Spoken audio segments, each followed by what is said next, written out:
And then when I was getting ready to leave, we were talking about tattoos, and he's just so positive. He's just so positive. It's like, I want to hang out with you. I would spend time with you. That goes such a long way. If you have a positive attitude and you have a positive mindset and you have a desire to serve and you're hardworking, we're good. We can work with that. We can work with that all day. Next Level Nation, welcome back to another episode of Next Level University, where we help you level up your life, your love, your health, and your wealth. We hope you enjoyed yesterday's episode number 1740. It was Freestyle Friday. Today, for episode number 1741, based on what we talked about on Freestyle Friday, attitude is the one thing you can control. Back in the day, Alan, I was an avid fisherman. I was an avid fisherman. This was even before the days of being an avid fisherman, actually, believe it or not. I was the gas station attendant at Helen Fuels in Uxbridge, Massachusetts. I do remember. Yes. And eventually it got to the point where I was the head attendant, where I trained other people and I got the best shift, 6 a.m. to 2 p.m., Monday through Friday. Are you kidding me? I'm at home by 2:15, playing Nice. Grand Theft Auto, having a grilled cheese. You know they just came out with a GTA movie? What? I think so. I pulled up Netflix yesterday. Recently. And it said Grand Theft Auto, and there was a... You know how there's a very specific cartoony... Yeah. Yeah, I'm pretty sure there's a movie. I could be wrong. How did I miss this, first of all? No idea. I could be wrong, but I know that it was Netflix, and I had that moment, too, of did they create a animated Grand Theft Auto movie? I'm going to do some research. Yeah. I love that game. That game was legit. It's different. I liked how you could pick the right music in the car. Yeah, they were ahead of their time with that game. They were. But I remember I used to... This is how focused I was on productivity back in the day. So the gas station that I worked at was, and I'm not exaggerating, 3 minutes from where I lived. Probably about 3 minutes. Did I once walk to work ever? Never. Never in a million years would I have done that. So I had a Mustang at the time. Lunch break would come. I had an hour lunch break. I'd buzz right home. Mima would have a grilled cheese waiting for me. Grilled cheese and pepperoni. Nice. Ooh. And I'd go upstairs. I'd eat my grilled cheese and pepperoni. I'd play some Grand Theft Auto on my lunch break. Nice. Yeah, and then I'd buzz back home. I'd buzz back to work and then push through the last... I think I only had 2 hours. I think I took my lunch break. I have no idea why you weren't more successful. Yeah, me either. I thought I was doing all the right things. But I used to play Call of Duty. During work. Trust me. Yes. Yeah. Yes. See, you didn't do it on your lunch break. You did it during work. During work. You're worse than I am. Technically speaking. Yeah. I was in sales, sir. And as long as you're hitting quota and exceeding quota, you're good. And I was exceeding quota, so I'm going to need you to take it easy. Well, excuse me. I was exceeding quota as well. So I get to do what I want on my lunch breaks, son. Mm-hmm. But back in those days, I did not have many skills. When I went from that job to my next job after that was working at the hospital, cleaning floors and bathrooms and stripping and waxing the floors, that type of stuff. The reason I got that job was mostly personality and attitude. I remember the guy who was hiring for the job, his name was Jack. And him and I got along really, really, really well. That's one of the reasons I got that for sure. And then... what did I do after that? After that job, I got the job as a personal trainer at a very high-end studio where it wasn't like a normal gym. It was a boutique personal training place where there was only 3 rooms, and each room had its own Cybex machine, dumbbells, Bosu ball, place to stretch, everything. Everybody had their own stuff. So I got hired there. One of the reasons was they liked me. They said, you have really good attitude. You have a good personality. And I was jacked. That's one of the guys said that.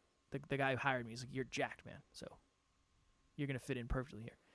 When you're a personal trainer, that sells itself. It helps. It helps. And he said, you don't have any bad habits that we need to break.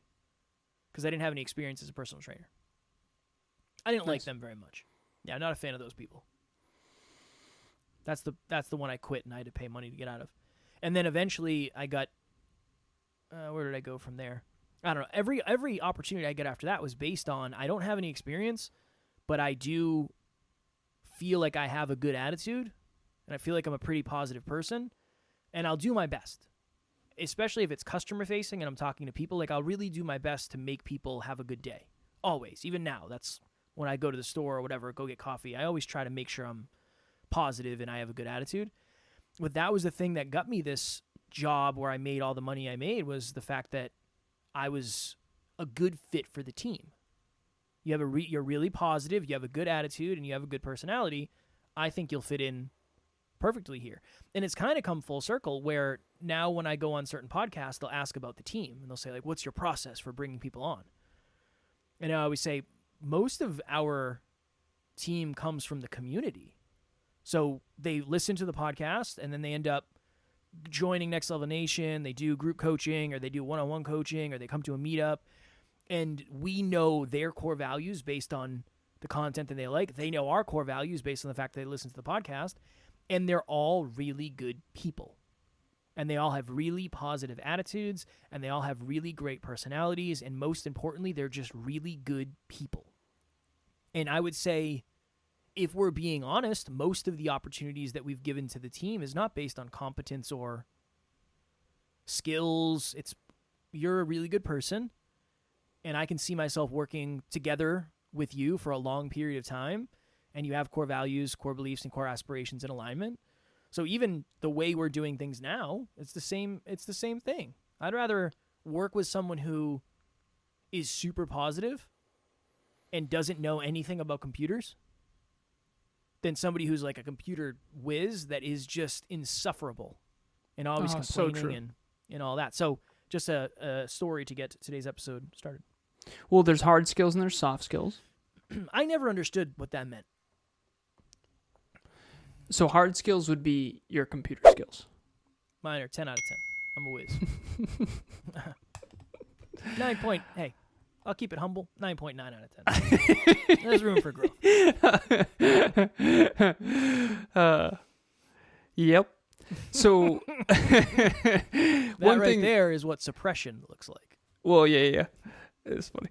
So recently on the NLU team, we went through a list. Christina and I sat down. Christina's the COO of the company, Chief Operations Officer. And as far as tech skills go, she's the next highest. After me? Yeah. No, next highest after. So if you attended Next Level Live virtually, thank you to Christina and Jerry Ann for making all of that happen. Yes. And Christina, that would not have been possible without you. No. So thank you. So we created the 13 tech skills that we think the NLU team needs to come up on. And this is not to be unkind. This is just facts are facts. So Google Sheets, Zoom, webcams, mic, Google Calendar, WhatsApp, phone, web, native app, Google Drive, Gmail, Facebook Messenger, Facebook Personal. I think we're pretty good on that. Canva, Calendly, Google Docs, Google Tasks, NLU website, how to use it, how to navigate it, what's on it, all that kind of stuff. And so one of the things that I think is a big bottleneck for NLU from a business perspective, this is just Business Jeff. We call me Business Jeff. Jeff.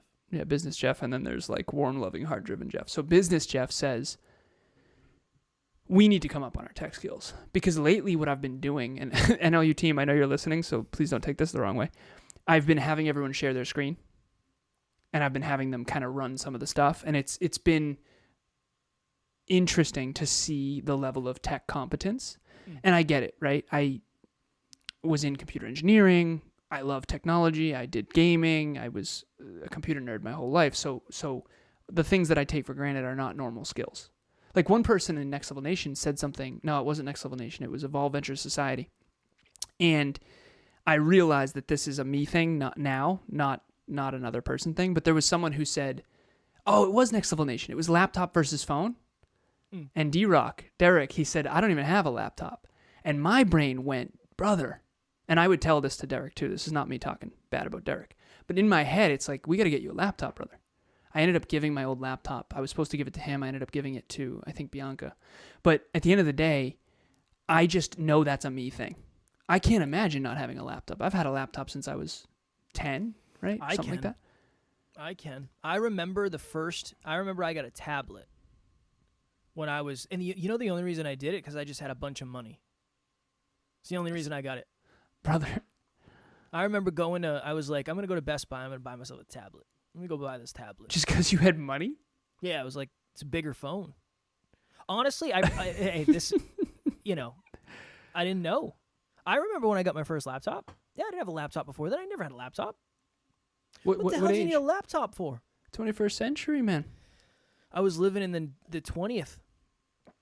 That's fair. Well, I'm a computer engineer, so I'm biased. The first laptop I got was when I was working with you. It was my first laptop. Seriously? Yeah, 100%.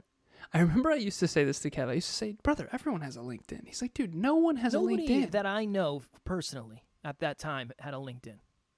Other than Matt. Nobody else I knew had a LinkedIn. Not where I come from. But everyone had a Facebook from your perspective? Yeah, okay. Of course. Yeah. Well, again, we're all in our own echo chamber. I don't want to go down that rabbit hole. But the point of this, hard skills and soft skills, those are all hard skills. Like knowing how to use Google Sheets, knowing what formulas to put in. Like hard skills are very important. I don't know HVAC. I don't know cars. Like those are hard skills. I fixed my chair with an Allen wrench yesterday. I was really proud of that.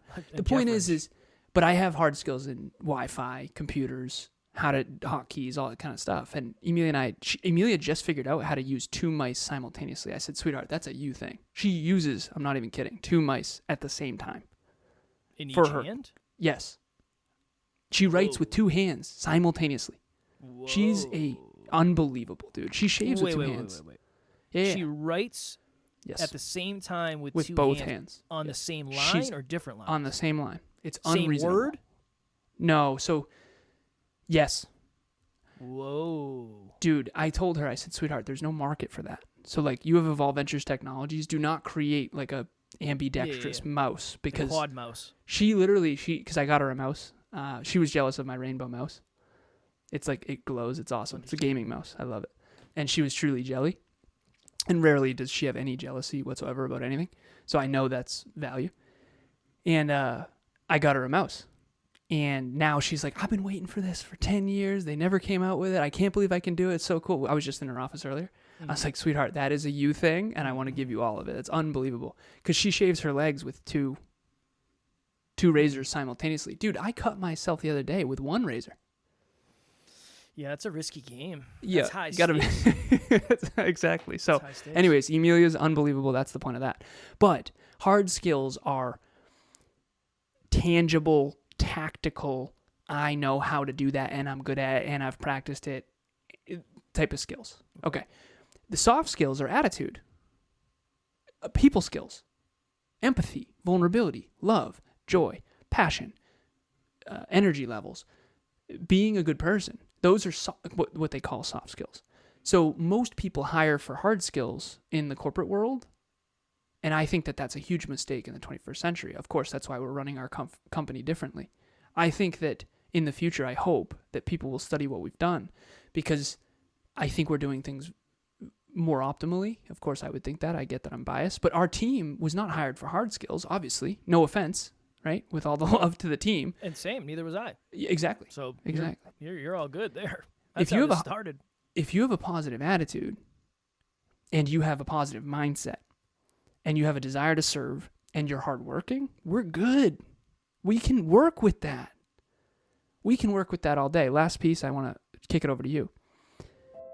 NLU listener, what is happening? I just wanted to jump in here and let you know, if you want to get to the next level faster, we have a free virtual monthly meetup at the first Thursday of every month, 6 p.m. Eastern Time. You can connect with like-minded people and become a bigger part of this amazing global community. The link to register will be in the show notes. I was watching a leadership training. I've been doing a lot of business and leadership trainings lately, like the last couple of years. I think my 30s are focused mostly on those 2 things, leadership and business, because I sucked at leadership in many regards. I didn't realize. So anyways, there's this leadership training, and I won't give it away, but there's this person who's giving a speech to, let's say, 200 people in a crowd. And these are all leaders or aspiring leaders of some kind. They run teams or businesses or whatever, right? So if you are leading your family, leading a team, leading a business, leading a department, you are a leader. Awesome. Leading a community, leading your neighborhood, whatever. So he says, okay, isn't it interesting? And he has this triangle he pulls up. Fire. This was great. He said, in the bottom left, of course I would love it, I love triads, is skills. Those are the hard skills we were just talking about. Google Sheets, Zoom, Canva, text skills, blah, blah, blah. So bottom left skills. Top was knowledge, also known as awareness, knowledge, okay? And then the bottom right was attitude. He pulls up this slide with all of the most admired, successful, and respected leaders in history. Nelson Mandela, Oprah Winfrey, these people, right? And regardless of whether or not you agree with the list, the point is he calls out the audience. He says, listen, everyone please give me one word that best represents why you believe these people were successful and impactful. And it was freaking awesome, man. I almost just swore because of how awesome it was. Everyone was consistent, hardworking, disciplined, focused, positive, empathetic, vulnerable, authentic. They just named all these things, right? And I just made those up, but that everyone was naming the things. And then he broke it down. He had his person, one of his executive admins, write down whether it falls into skills, hard skills, knowledge, or attitude. And dude, 70% was attitude. That is AKA mindset. Dude, I don't care how much you know, and I don't care what your skills are. I went to college with some of the people that have the hard skills. I'm talking top in the country in electronics who have, there's one person I'm thinking of, and I'm going to keep this anonymous forever, so if the person was listening, he'd probably self-identify himself, but he had hard skills out the wazoo. I'm talking like top electronics, brilliant human in the country, okay? And his attitude was garbage. I always had trouble with him. Now, we were close friends and we partied and we had a lot of fun, okay? And he had a good attitude about that stuff. But his attitude towards his own school, towards his own childhood, towards his own future, he always played the victim, in my opinion. Like, he didn't blame himself for anything. It's like, dude, your attitude is so detrimental. I had a worse life than you by a significant margin. Dude, you should be grateful you're here. You're lucky. Do you know how many people want to come to this school? Do you know how many people get rejected from this college? You're taking your gifts for granted, man. I could have been nothing. And you are one of the best in the world at this, and you're a dingus? Like, that was so hard for me. And so he had skills and knowledge out the wazoo, but his attitude is what, I'm telling you, I'm leagues ahead of him, but it's because of my attitude. He had hard skills out the wazoo. He was the one teaching me how to pass the tests. And then I would pass them. I'd do better than he did. I'm sure that helped our relationship, right? But at the end of the day, attitude is everything. Yeah. A story to wrap this up. When Tara and I were moving, however many years ago, we hired a company to help us. Two gentlemen showed up. And they were polar opposites of one another. Polar opposites. One of them, and this was not because of a lack of physical capability. The kid who had the 10 out of 10 attitude was jacked, but he was much smaller than the other kid. One kid was hustling, like just bags and bags and boxes and boxes, and just happy as a clam. Just super happy to be there. He's like, the faster we get this one done, the faster we get to the next house. It's like, dude, good for you. Good for you. And the other one was just dragging ass. Just like dragging his feet, head down. You just knew he didn't want to be here. Now look, manual labor sucks. I understand. I did not always have the most positive attitudes when I was actually doing the job. I did have the positive attitude when I was trying to get the job. Not always when I was doing the job. I'll be very honest about that, because it's like, Kev, if you were carrying heavy stuff, honestly, yeah, I might not have been the most happy person either, but I wouldn't have been there. I wouldn't have been at that place. And yes, I don't know what he's going through and all that. Yes, just as an example. Let's not dig too deep here. So one kid is just grateful for the opportunity, grateful that he has a job, grateful that he's making money, and just hustling. And the other one was dragging his feet, just not doing a good job. And when we got to the end, I had a moment where it was like, I would hire on the spot. Come on our team. I don't care what you know. You're going to be fine. You're going to be fine because you're so positive. And you'd fit in with everybody because you're positive and you have a great personality and you're not entitled and you're humble. The other and you're one, hardworking. I don't care what you know. Mm-hmm. I don't care who you know. I don't care if you have the cure for everything. It's not going to work. Mm-hmm. It just couldn't work because you don't have a positive attitude that I would like to spend time around. And I don't think anybody else in the team would like to spend time around you either. That is a really good example of, I'm telling you, I mean, I'm sure that'll happen at some point when we... He's going to win. Where do you think... 100%. Be honest with me, as a business owner now, because you never used to think from this frame, 100%. and that's okay. Where do you think his career will be in 10 years? I don't know. No, I'm talking the positive one. The hardworking one. Yeah. I think he'll be in a very good place. Yeah. I think he'll be able to take care of his family. Yeah. He'll probably have more time freedom.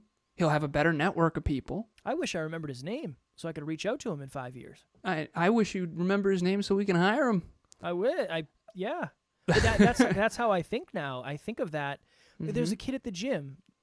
He does the morning shift. Just the nicest. He's there at 6 o'clock in the morning. He opens the gym at 6 o'clock in the morning. And every time I go in there, I go in at 8. I don't go at 6 anymore. I'm getting old. He's always like, "What's happening, brother? How you doing?" And I say the same thing. I say, "So far, so good, man. We're going to find out. We'll see. We'll see how the day is going to go." And he came up to me today, and he waited for me to finish my set, and he gave me knuckles. And he's like, "Dude, I don't know if I've ever seen anyone who has as good a form as you." And I was like, "Dude, I appreciate that, man. Thank you so much. I appreciate that." He's like, "Yeah, man, your incline dumbbell chest press is like world class. Everything is perfect." I was like, "Thank you, man. You're working your way into my heart." And then when I was getting ready to leave, we were talking about tattoos, and he's just so positive. He's just so positive. It's like, I want to hang out with you. I would spend time with you. Yep. That goes such a long way. In business, that's everything. It is. Brother, I sent you the Warren Buffett speech. And again, regardless of what you think of Warren, I'm very careful with names these days. I don't want you to associate us with anyone. Yeah. But the speech, there's a lot to learn because he's been in business for 94 years. Charlie Munger's 99 years. That was his business partner. So they've been around. Like they know what works in business. Let's just leave it there. And Kev, what was the number one thing from the speech? It was customer experience. You'll go back to that gym for that guy. Like, you'll stay on morning shift for that guy. Yeah. Unconsciously. Maybe not. I mean, you will be conscious of it. But also, isn't it interesting what he compliments you on these days? Excellent form instead of, "Hey, I saw you slinging those 120s. No. He says that. Yeah. He's already given me. Yeah. It's just funny because back in the day, I remember you shoulder pressing with no form, 225 on a whim, There was form, there just wasn't warm-up. The form, I think, was still okay. But now we're back to basics. Yeah. But there are, like, restaurants that I will go to because of the people. For sure, 100%. Dude, Starbucks built their whole business on being friendly. Yep. Chick-fil-A. Yeah, and again, I don't want to associate with Chick-fil-A either. No, I know Chick-fil-A is not. There's stuff going on. But it's careful. You got to be careful associated with anything. let's just use the example. Yeah, I'm not saying to eat there. I'm not saying But there's like, it's the running joke of like, you pull in there needing an oil change, they'll find a way to get it done while you're in line. Like, you got a flat tire. Dude, In-N-Out Burger, how happy and positive are those people? The happiest. It's unreasonable. It's like you and I, we want to go there. I want to go there today. Man. I'm sad that they don't have one. I think I might get Five Guys tonight. Five Guys is another good example. Yeah. Five Guys is usually very, very positive humans working there. Yeah, it's super important. It's the play. All right. Next Level Nation, if you're looking for a group of more positive, like-minded individuals, we have a private Facebook group called Next Level Nation. We'll have the link in the show notes. And if you found value in this episode, please leave us a review on your platform of choice and make sure you subscribe on wherever you're watching or listening so you never miss an episode of how to get to the next level of your life, your love, your health, and your wealth. Do I have anything to share? Do you have If words? anyone... Yes, the words. The words. I have spent a large majority of my time and effort in this life learning how to help people become more successful and fulfilled. I didn't know if you were reading something or you were just trying to buy time, because it was just a very long. I'm fiddling with my pen. Oh, okay. I thought you were. Emilia looking for got me something. these pens. These are great, man. But it's got a lot of words on it. Anyways, so I have spent a huge amount of time and effort in this life helping people become more successful and fulfilled. That's really the thing that I've worked hardest on. I can authentically say that that's helping people achieve their goals and dreams is without a question what I've worked hardest on. So if you want help, every fighter needs a good trainer in their corner. Insert other metaphor I can't think of now. Let me be in your corner. Let me help you achieve your goals and dreams faster and more effectively over time. And so reach out. My coaching is far more affordable than you probably think. I have monthly, I have bi-weekly, and I have weekly. And even if you want to do just once a month, it's very affordable, like super, super affordable for a reason. And just because we're only having one session a month doesn't mean that I'm not going to talk to you in WhatsApp and help you stay accountable, stay on the system, stay on the rails. And so you can start with monthly and then ramp your way up, or you can start with weekly and ramp your way down. And there's no long-term commitment. There's no contract. It's nothing like that. It's pay as you play for a reason, because if it's not a win-win, I don't want to do it. And so please reach out, alan@nextleveluniverse.com. Boom. As always, we love you. We appreciate you. Grateful for each and every one of you. And at NLU, we don't have fans. We have family. We will talk to you all tomorrow. Keep after it. Next Level Nation.